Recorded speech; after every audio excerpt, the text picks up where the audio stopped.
মৃত ব্যক্তির কান্নার আওয়াজ ছাড়া সব কিছু এই কানে শোনা যায়, সব কিছু শোনা যায়। আল্লাহ এই জন্য বলেছেন আমি কানের পর্দা দিয়েছি, কানে তুই মৃত ব্যক্তির আওয়াজ শুনতে পাবি না। 2 নাম্বার হলো চোখের পর্দা দিয়েছি, চোখে তুই কোনোদিনও কবরস্থ ব্যক্তির আযাব দেখতে পারবি না। কবর কাটেন না আপনারা? কবর কাটলে দেখা যায় যে হাড্ডি গুড্ডি পড়ে রয়েছে, কোনো কিছু আছে সেখানে? কিচ্ছু নাই। প্রশ্ন জাগে না, আল্লাহ নাকি আমাদেরকে তুলবেন, আল্লাহ আমাদেরকে তুলে ফেলবেন। তাহলে কেন আমরা যখন কবর খুঁড়তে গেলাম তখন দেখছি শুধু হাড্ডি, এরপরে হলো মাংস, এরপরে যা কিছু আছে সব কিছু পড়ে রয়েছে, তাহলে আল্লাহ উঠাবেন কিভাবে? আল্লাহ এই জন্য বলেছেন মিনহা খলাকনাকুম ওয়া ফিহা নুঈদুকুম ওয়া মিনহা নুখরিজুকুম তারাতান উখরা। বান্দা, তোমারে আমি মাটি থেকে সৃষ্টি করেছি, আবার তোমারে মাটি থেকে উঠাবো। এইটা তুমি তোমার জীবদ্দশায় কোনোদিন চোখে দেখতে পারবে না। কবরের মধ্যে একজন ব্যক্তির কি হচ্ছে আপনি যদি কবর খুঁড়ে শেষ করে ফেলেন কেউ দেখতে পারবেন না। আমার প্রতিষ্ঠানের পাশে একজন ব্যক্তি, আমার একজন মা এসে আমারে জিজ্ঞেস করছে। একজন মা বলছে, ও বাবা আমার একটা কথা আমার শুনতে চাই। কি কথা বলেন? সে তখন বলছে আমার যে স্বামী সে আমারে, আমি বারে বারে নামাজের কথা বলি, সে বলে মানুষ মারা গেলে, মানুষ যখন মারা যাবে মানুষের কোনো কিচ্ছু থাকবে না, মানুষের দেহগুলো পচেগুলো ছারখার হয়ে যাবে, হুজুররা যে বয়ান করে এগুলো সবই মিথ্যা। নাউজুবিল্লাহ বলবেন না? জোরে বলেন নাউজুবিল্লাহ। হুজুররা যে বয়ান করে সবগুলো মিথ্যা। বিশ্বাস না করে কবর যারা কেটেছেন, কবরের মধ্যে যখন আপনি দেখবেন সব কিছু শেষ, কিন্তু মাটির মধ্যে খালি হাড্ডি গুড্ডে পড়ে আছে, আপনারা তো সন্দেহ জাগার কথা। আল্লাহ বলেছেন মানুষগুলোর হিসাব নিব। বুখারীর মধ্যে বলা হয়েছে মানুষগুলো যখন চিৎকার করতে থাকবে, এই চিৎকারের আওয়াজ মানুষ ব্যতীত গরু শুনতে পায়, কাক শুনতে পায়। মাঝে মাঝে গরুর খাওয়াতে গিয়েছেন, গরুকে কখনো খেয়াল করেছেন গরুর চোখ দিয়ে অঝরে পানি পড়ছে? কখনো খেয়াল করেছেন চোখ দিয়ে অঝরো পানি পড়েছে? কখনো কি জিজ্ঞেস করেছেন? কখনো কি মনকে প্রশ্ন করেছেন? এই যে মনকে প্রশ্ন করেছেন এই গরু কেন চোখের পানি ফেলায়? ঘাস খাচ্ছে না, চোখের পানি ফেলায়। কখনো কি প্রশ্ন করেছেন কাকগুলো কা কা করে ডাকে, এই যে কা কা করে ডাকে কি কারণে ডাকে? কখনো কি নিজের মনের মধ্যে প্রশ্ন করেছেন? গরু যেন আমাদেরকে বলে দেয়, আরে মানুষ হয়ে তোরা বুঝলি না, কিন্তু গরু হয়ে আমরা শুনতে পাচ্ছি যে অবস্থা কবরের মধ্যে হচ্ছে, মানুষ তুই বুঝতে পারলে কোনো দিন সেজদাবিহীন, কোনো দিন কপালটা কোনোদিনও রাখতি না। এজন্য বিশ্বনবী বলেছেন, বুখারীর মধ্যে বলেছেন, যখন ব্যক্তিটি এমন করে চিৎকারের আওয়াজ দিতে থাকবে তখন পায়ের দিক থেকে একজন ফেরেশতা চলে আসবে, আসার সামনে যখনই সামনে আসবে, আসার পরে তার গায়ে থাকবে রডের মতো পশম। রড যেমন করে মোটা থাকে না, রডের মতো পশম থাকবে। তখন প্রথমেই অভ্যর্থনা জানাবে আহলান, নীল বর্ণের চোখ হবে, বুখারীর বর্ণনা, নীল বর্ণের চোখ হবে।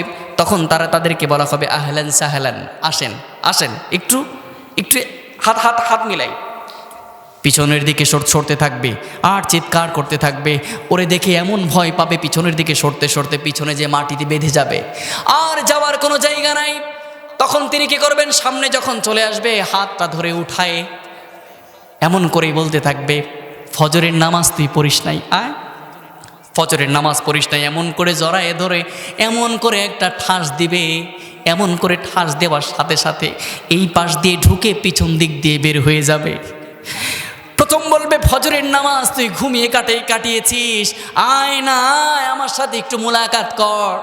এমন করে যখনই ঠাস দিবে পিছন দিক থেকে বের হয়ে একদম সামনের দিক থেকে ভিতরে ঢুকে পিছন দিক দিয়ে বের হয়ে যাবে। আবার বলবে তুই জোহরের নামাজ পড়িস নাই।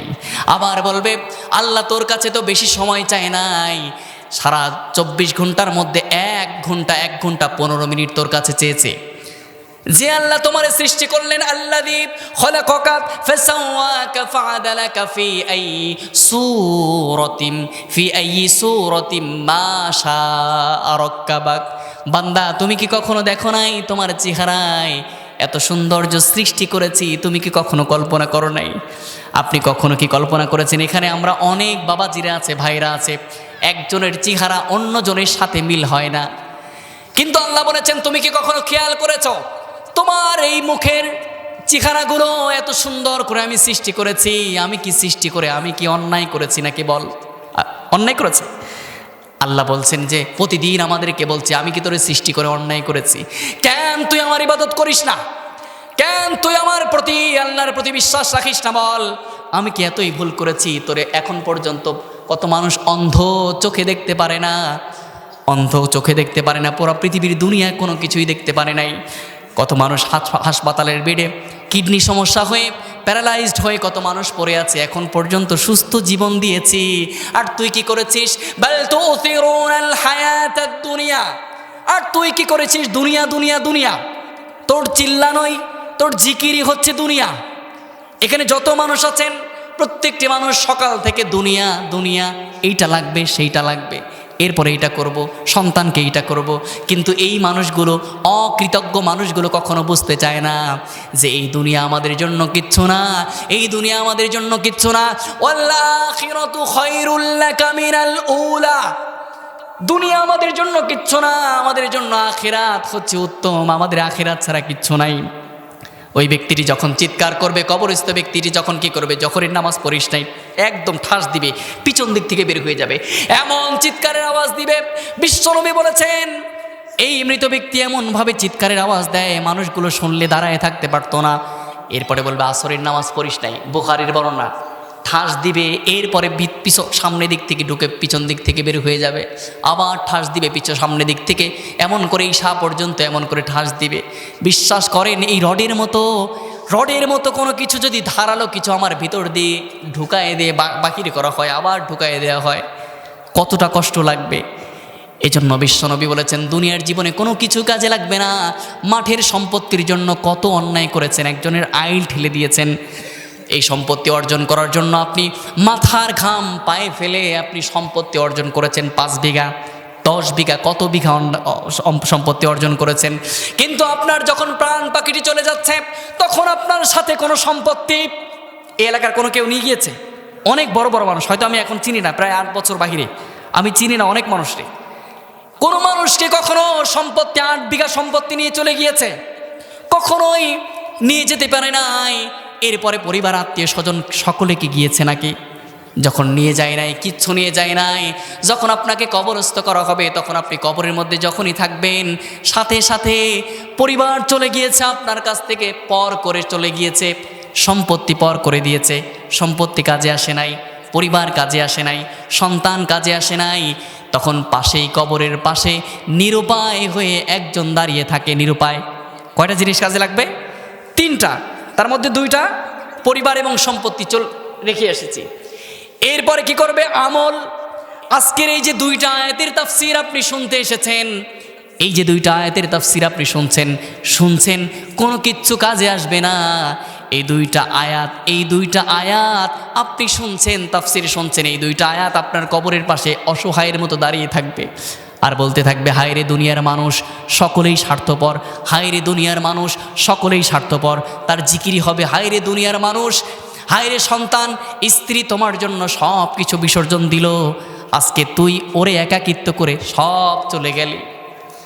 বিশ্বাস করেন আপনি যখন মারা যাবেন স্ত্রী সন্তান 3 দিন আপনার জন্য কান্না করবে, কিন্তু যখন আপনাকে কবরস্থ করে আসবে, আসার পরে 1 দিন পর থেকে স্বাভাবিকভাবে সন্তান সন্তানের মতো চলবে, স্ত্রী স্ত্রীর মতো চলবে। অনেক স্ত্রী আছে ইয়াং বয়সে যখন কেউ মারা যায়, আমার ছাত্রসহ 3 ভাই ঢাকা থেকে রওনা দিয়েছিলেন জানাজা দেওয়ার জন্য, ঢাকা থেকে রওনা দিয়েছেন। রাত 12টা সন্তানগুলো মায়ের কোলে আসবে, 3টা সন্তান 3টা ভাই, আপন ভাই একই সাথে আসছেন। আমার একটা ছাত্র ছিল সেখানে, আসছেন হঠাৎ করে, এই যে মামা থেকে একটু সামনে এসেই 3 জন ব্যক্তি, কে জানতো মা ওয়েট করছে আমার সন্তান, আদরের সন্তানটা আমার কাছে চলে আসবে, মা অপেক্ষা করছে আমার সন্তান আমার বুকে চলে আসবে। কিন্তু ওই সন্তান কি হলো, একটু সামনে এসে সাথে সাথে 3টা ছেলে মোটর সাইকেল নিয়ে একদম ফিনিশ, একদম শেষ। মৃত্যু এমন একটা জিনিস, মায়ের মৃত্যু মায়ের সন্তানকে মায়ের কোলে ফিরতে দেয় না। মৃত্যু এমন একটা জিনিস, মায়ের কোলে কখনোই সন্তানকে ফিরতে দেয় না। 3টা যুবক সাথে সাথে ওখানেই মারা গেলেন। মা অপেক্ষা করছেন যে আমার সন্তানগুলো আসে না কেন, আসে না কেন। রাত 1টার সময় ফোন দেয়া হয়েছে, সন্তানগুলো 3জন সন্তান ছিল, 3জনই মারা গিয়েছে। আমার ছোট্ট একজন ছাত্র সেখানে ছিল, তার বড় ভাইয়ের সাথে আসতেছিল, সব সাথে সাথে মারা গিয়েছে। এই জন্য এই পৃথিবীতে কোনো কিচ্ছুই নয়, এই পৃথিবীতে কোনো কিচ্ছুই আপন নয়, সব কিছু স্বার্থপর। স্ত্রী স্বার্থপর, সন্তান স্বার্থপর, টাকা পয়সা স্বার্থপর, দুনিয়া স্বার্থপর, দুনিয়ার মানুষ স্বার্থপর। এখন সব চাইতে বড় কথা হচ্ছে মা বাবাও স্বার্থপর হয়ে গিয়েছে। মা বাবা স্বার্থপর কেন? একটা সন্তান 22 বছর বয়স হয়েছে, সেই সন্তান যদি বাড়িতে বসে থাকে বেকার অবস্থায়, তখন কি বলবে? তুই পড়াশোনা করবি, চাকরি বাকরি করবি, না হলে বিদেশ চলে যা। পড়াশোনা করবি, চাকরি বাকরি করবি, না হলে বিদেশ চলে যা। তার মানে মা বাবাও আপনাকে টাকার ছাড়া কখনো ভালোবাসবে না। যখন আপনাকে কবরস্থ করা হয়েছে, পাশে আপনার বুখারীর বর্ণনা, পাশে আপনার যখন আমলটা এমন করে নিরুপায় হয়ে দাঁড়িয়ে আছে, পাশে আমল যখন নিরুপায় হয়ে দাঁড়িয়ে আছে, তখন সাথে সাথে এই আমল বলতে থাকবে দুনিয়ার সকলেই স্বার্থপর, মা বাবা স্বার্থপর, আত্মীয় স্বজন স্বার্থপর, সকলেই স্বার্থপর। তখন এমন করে এই আমলের এমন করে জিকিরটা হবে, সাথে সাথে আজকে যে 2টা আয়াতের তাফসির আপনি পড়েছেন, এই 2টা আয়াতের তাফসির আপনি শুনছেন, এই আমলটা আপনার সেদিন দাঁড়িয়ে থাকবে একদম স্ট্রেট ফরওয়ার্ড দাঁড়িয়ে রয়েছেন। আপনি অসহায় অসহায় চিল্লাচ্ছেন, আল্লাহ আমার কেউ নাই, কেউ নাই। হঠাৎ করে যখন অন্ধকারাচ্ছন্ন কবরটা, সাথে সাথে যা আমল ভালো কাজ করেছেন সবগুলো সাথে সাথে আপনার কবরের মধ্যে যে সাথে সাথে কবরটা আলোকিত করে দিবেন। জোরে বলি সুবহানাল্লাহ। সাথে সাথে কবরটা আলোকিত করে দিবেন। এই পৃথিবীর কোনো কিছুই আপন নয়, এই পৃথিবীতে সব স্বার্থপর। মা স্বার্থপর, বাবা স্বার্থপর, দুনিয়ার মানুষ স্বার্থপর, এই দুনিয়ার যা কিছু দেখছেন সবই স্বার্থপর। এই দুনিয়া আমার দাদারে থাকতে দেয় নাই, দুনিয়া আমার দাদিরে থাকতে দেয় নাই, দুনিয়া আমার মারে থাকতে দেয় নাই, দুনিয়া আমার বাবারেও থাকতে দেয় নাই। এত টাকা পয়সা খরচ করলাম মায়ের পিছনে, চিকিৎসা করায় সুস্থ করে দিব, দুনিয়া আমার মারেও খাট ধাক্কা দিয়ে কবরের মধ্যে নিমজ্জিত করে দিয়েছে। দুনিয়া কাউরেই থাকতে দেয় না, দুনিয়া আপনারও থাকতে দিবে না, দুনিয়া কখনোই আপনার থাকতে দিবে না। এই জন্য আল্লাহ তাআলা বলেছেন, বাল তুসিরুনাল হায়াতাদ দুনিয়া, তোমরা সব সময় দুনিয়াকে বড় মনে করো, কিন্তু দুনিয়া হলো ওয়াল আখিরাতু খায়রুল লাকা মিনাল উলা। দুনিয়া হলো আখিরাতে, দুনিয়া হচ্ছে অস্থায়ী। এখানে একদিন বা একদিনের কিছু অংশ এসেছো, আবার তুমি চলে যাবে। এজন্য বিশ্বনবী বলেছেন, মুসলিম শরীফের মধ্যে বর্ণনা করা হয়েছে, বিশ্বনবী বলেছেন এই দুনিয়া হলো 4টি স্বর্ণের খনি, এই দুনিয়া হলো 4টি স্বর্ণের টুকরা। বনি ইসরায়েল গোত্রের 3জন যুবক ছিল, এই 3জন যুবক যখন একসাথে আসতেছেন, 3জনই ক্ষুধার্ত, রাস্তা দিয়ে আসছেন, হঠাৎ করে সামনে 4টা টুকরা, স্বর্ণের টুকরা পেয়েছে। বিশ্বনবী কেন বলেছেন এই দুনিয়া হচ্ছে স্বর্ণের টুকরা, 4টা স্বর্ণের টুকরা। যখন সামনে একটু অগ্রসর হয়েছেন, এখন 3জন যুবক সেখানে আছে, তখন সাথে সাথে 3জন যুবক সামনে দেখলো যে 4টা টুকরা স্বর্ণের খনি পড়ে রয়েছে। ক্ষুধার্ত, বেকারস্থ, তখন তারা এই 4টা স্বর্ণের খনি পাওয়ার সাথে সাথে খুশি হয়ে গিয়েছে, প্রচুর খুশি। যখনই খুশি হয়েছে, এই স্বর্ণের খনিগুলো তারা নিবে, ভাগ করবে। 3জন মানুষ, 4টা স্বর্ণের খনি। তখন ক্ষুধার্ত রয়েছেন, তখন একজন বন্ধু বলেছে তুমি যাও, একজন বন্ধু বলেছে তুমি যাও, যে আমরা ক্ষুধার্ত, রুটি কিনে নিয়ে আসো 2টা। যখন রুটি কিনে নিয়ে আসতে দিয়েছে, তখন ও চিন্তা করছে মনে মনে যে আমি রুটিতে বিষ মিশায়ে নিয়ে এসে আমি এদেরকে খাওয়াবো, আর যদি আমি এদেরকে খাওয়াইতে পারি ওরা 2জন মারা যাবে, তখন আমি স্বর্ণের খনিগুলো আমি নিয়ে নিব। যখন এই চিন্তা ভাবনা করেছে, এই দিক থেকে 2 বন্ধু চিন্তা করছে ও খাবার নিয়ে আসবে, আসার সাথে সাথে আমরা 2জন ওরে মেরে ফেলবো, 4টা স্বর্ণের খনি আছে, আমরা 2টা করে ভাগ করে নিব, ওরে মেরে ফেলবো, ও খাবার নিয়ে আসুক। 2জনের চিন্তা আর একরকম, এই 2জনের চিন্তাও অন্যরকম। যখন তিনি 2টা রুটি নিয়ে এসেছেন, তখন তিনি রুটির সাথে বিষ মিশিয়েছেন। বনি ইসরায়েল গোত্রের মানুষ 3জন ছিলেন, বিষ মিশিয়েছেন। তখন বিষ মিশানোর সাথে সাথে যখন আনার সাথে সাথে যখন সামনে দিচ্ছেন, দেওয়ার পরে যখন তারা ওই রুটিটা হাতে নিয়েছেন, নেওয়ার পরে 2জন ইচ্ছা মতো পিটায়ে তারে মেরে ফেলেছেন, ইচ্ছা মতো পিটায়ে তাকে মেরে ফেলেছেন। তার মানে 3জন ছিলেন, একজনকে মেরে ফেলেছেন। আর এই বাদ বাকি যে 2টা রুটির মধ্যে সে চিন্তা ভাবনা করে এসেছে, বিষ মিশে এসেছে। যখন তিনি কি করেছেন, একজন মানুষ মারা গিয়েছে, এরপরে 2জন মানুষ সেখানে বসে আছে, এই দুইজন মানুষ তখন কি করেছে, আমরা তো দুইজন দুইটা করে টুকরা পাচ্ছি, স্বর্ণের টুকরা, তাহলে আমরা এখন কি করি, তাহলে এখন আমরা কি করি, এই দুইটা টুকরা আমরা ভাগ করে নিই, কিন্তু তার আগে আমরা দুইটা রুটি খেয়ে নিই। একজন তো মারা গিয়েছেন, পড়ে রয়েছেন, আর দুইজন তখন সাথে সাথে দুইটা রুটি নিয়ে সাথে সাথে খাবার যখনই খেয়েছেন, খাওয়ার পরেই সাথে সাথে যখন খেয়েছেন দুইজনও শেষ। কেউ আছে এখানে? একজন শেষ আগে, পরে দুইজন শেষ হয়েছে। পরে রয়েছেন কি, চারটা স্বর্ণের খনি, চারটা স্বর্ণের খনি পরে রয়েছে। বিশ্বনবী এই জন্য বলেছেন, বনি ইসরাইল গোত্রে যে চারটা স্বর্ণের খনি পরে রইল, এটা হচ্ছে তোমার দুনিয়ার জিন্দেগি, এটা হচ্ছে দুনিয়া। কারণ এই দুনিয়ার সব কিছু থাকবে, মানুষ থাকবে, সব কিছু থাকবে, কিন্তু সব কিছু থাকার পরেও আপনার যেদিন প্রাণ পাখিটি চলে যাবে, আপনি একাকিত্ব বরণ করে আপনি চলে যাবেন। দুনিয়ার মতো চলতে থাকবে, কিন্তু থাকবেন না আমার মতো, আপনার মতো মানুষ।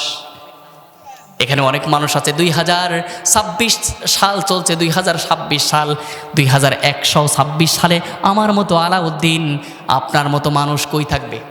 2126 সালে কই থাকবেন আপনি? কই থাকবেন চাচা? 2126 সালে আমার মতো মানুষকে খুঁজে পাওয়া যাবে না। আমি হয়ে যাব মাটির নির্যাস, আমি হয়ে যাব মাটির মধ্যে।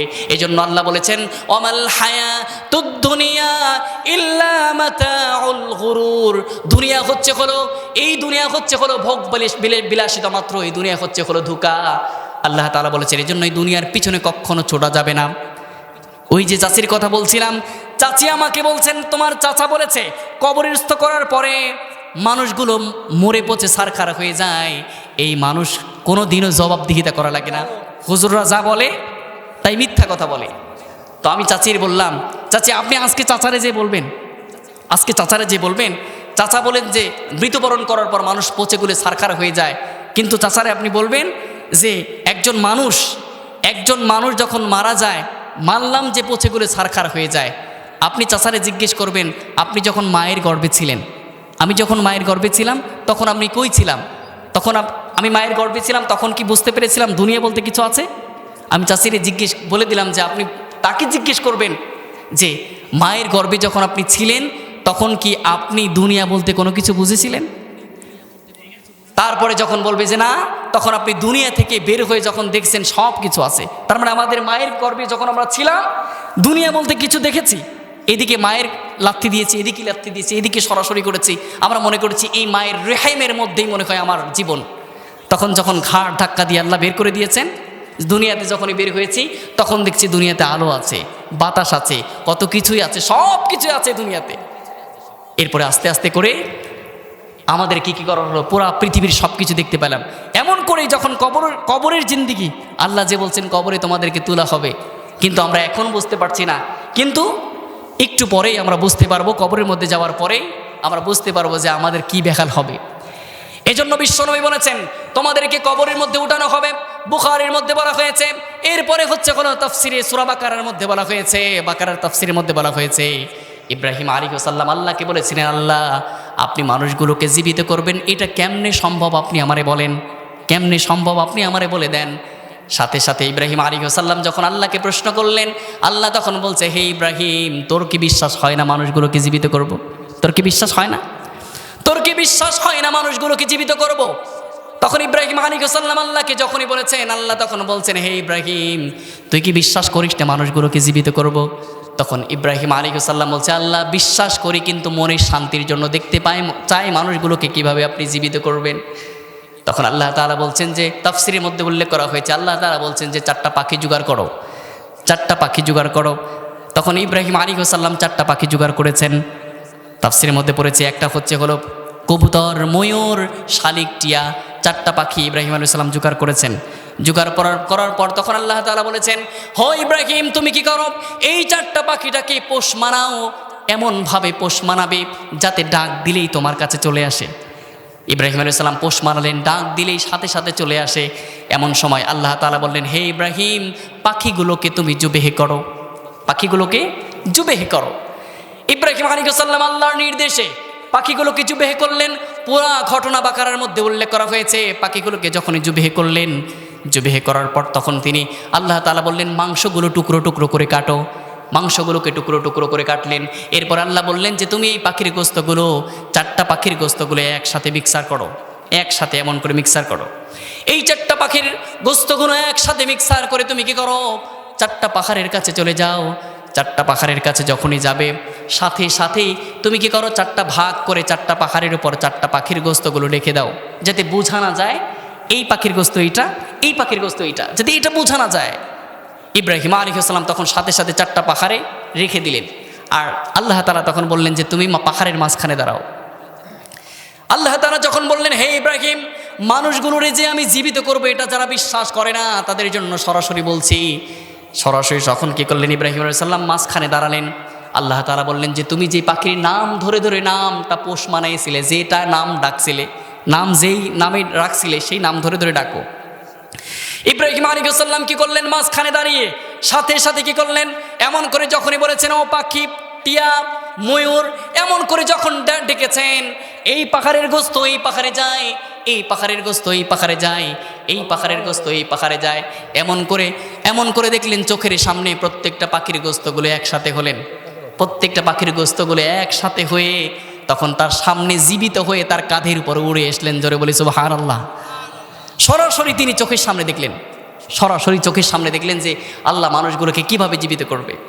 ইব্রাহিম আলাইহিস সালাম তখন চোখের পানি ছেড়ে দিয়ে বলছে, আল্লাহ ও আমার মালিক, আপনি কেমনে মানুষগুলোকে জীবিত করবেন? আমি দেখতে পেরেছি আল্লাহ, আমার যারা সন্তানেরা হবে সকলেই তো শেষ হয়ে যাবে। কি জবাব দিবে মানুষের কাছে, আল্লাহর কাছে কি জবাব দিবে?